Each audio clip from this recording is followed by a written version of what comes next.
jan pou gen akse nan liv sur internet.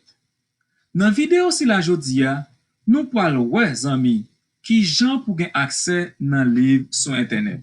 An gade sa ensemble. Premièrement, élève la doit mette username ak mot passe yo pour entrer sous plateforme Distria.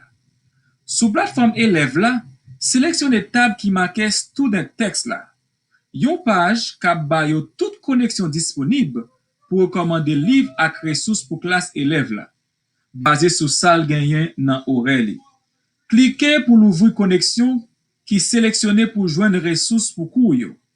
En pile là dan yo abord accès direct ou pas besoin siyen. Si yo ta mande ou username ak password, y ap rappele ou ki jan pour faire ça. Pour kak livre ancien, ap gen yon link qui l'ouvre texte là nan version PDF. Fok élève la inscrit activement dans classe yon cours pour capable joindre link là.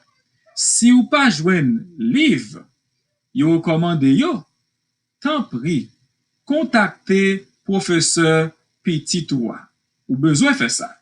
Et puis, pour plus d'informations concernant ressources sous apprentissage à distance, tant pris, checkez site internet Distri nou concernant apprentissage à distance qui nan palmbitschools.org. Merci.